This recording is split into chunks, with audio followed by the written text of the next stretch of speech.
and pull up your email template. Find yours there. What did you name it? Cut it a little farther. There it is, notify Stewart on user change. See that little click box that says HTML text? Yeah. Click that. Yeah, click that. And you scroll down a little more. And save it. This is how we make it pretty. Okay. Okay, so here, now let me send him another email. Let's see, let's come here again. Security, user profiles, and GT comp, and role. And let's take away his GT Forms administrator role too. Okay, let's save it. Okay, now let's see what his email looks like. That's much prettier, isn't it? Oh, sorry, you guys can't all see that, can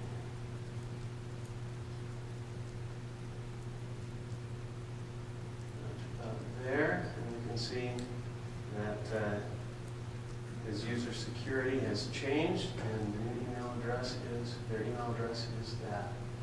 Very good. I think that what we need, going back to here, is a round of applause.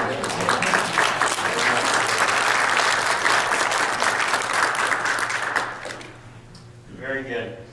So, what we're about at Gideon Taylor, I'm Paul Taylor, by the way.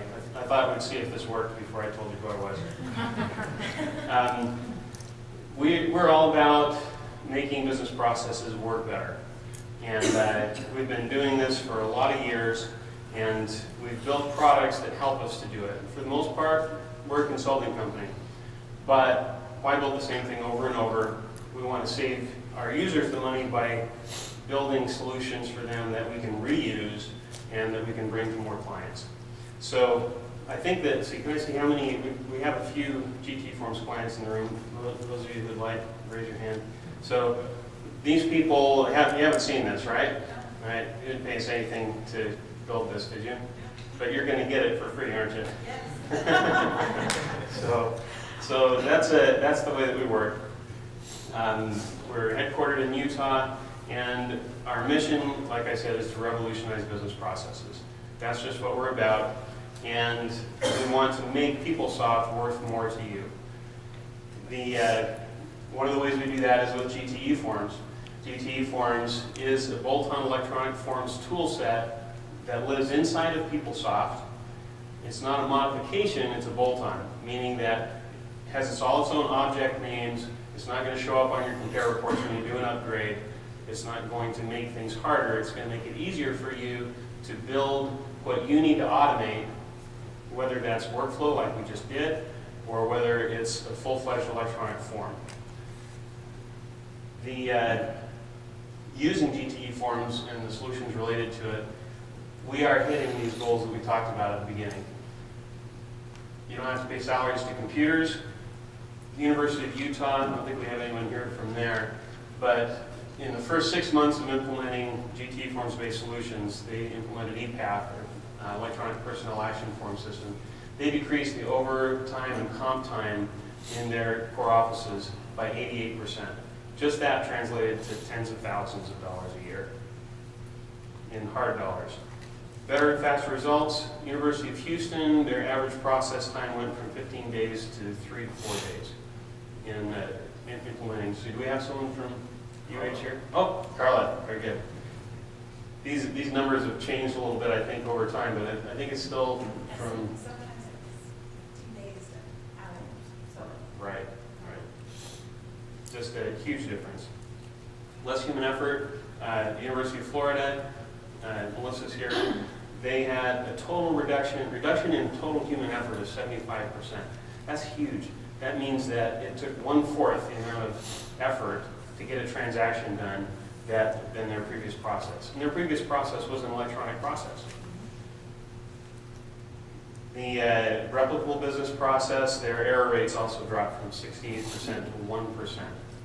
Again, 68% was an electronic process. That's how many times, what percent of the transactions that came from the departments had to be fixed by core HR. And that dropped to less than 1%.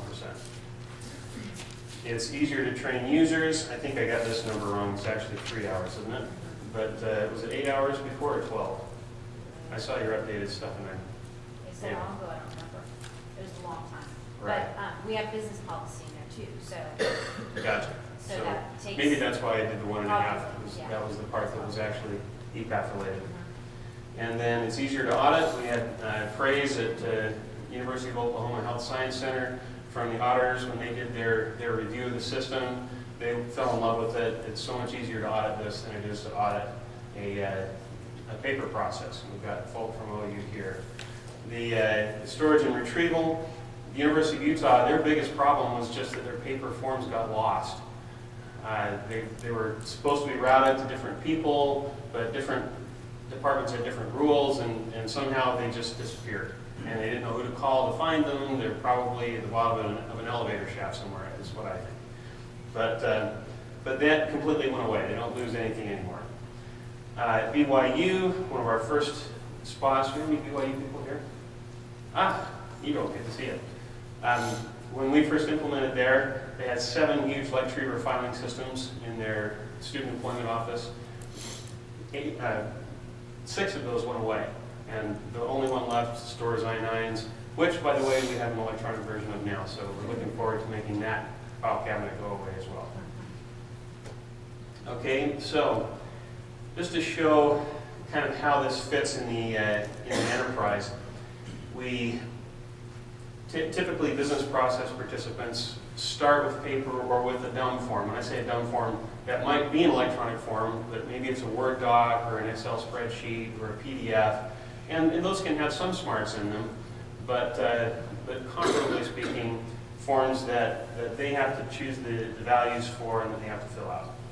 And then core office staff has to enter that into cumbersome PeopleSoft entry pages. Those pages were not really built for data entry. They were built to categorize the many, many options that they have to have in order to make all their users happy. So let's see, how many pages does it take to hire someone in Delivered PeopleSoft? I think Melissa knows. 12? It's about, if you go through all the user pages and if you have earnings distribution and benefits set up, about 12 pages.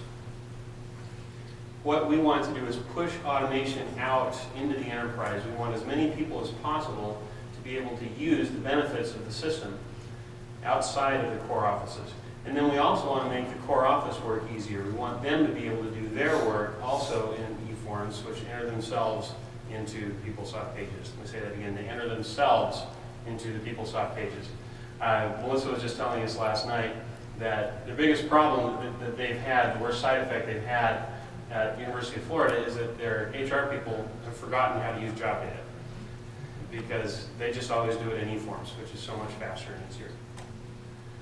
And by using GT eForm solutions to automate these business processes and tasks, you get more efficiencies. So here's how an enterprise usually looks using PeopleSoft. You've got paper forms out among the employees and vendors, students, persons of interest, whomever. They're filling out paper forms, which are going to the departments or going to core offices. The departments are filling out paper forms. They're pushing those into the core offices. The core offices have got, when I say core offices, I mean HR, payroll, administrative offices. They've got this paper and they're using the paper to put the stuff into PeopleSoft. And the system is only covering a small portion of the user base. As we start to implement GT eForms, our goal is to replace a lot of that paper with the eForms system. You'll see now instead of paper, we've got these web pages that are being used. So we have departments that are actually using the system to push things into the core offices. The core offices are also seeing them as eForms, and then they're flowing into PeopleSoft by themselves. The next stage is to include other populations of users and replace paper as far out as we can go, including people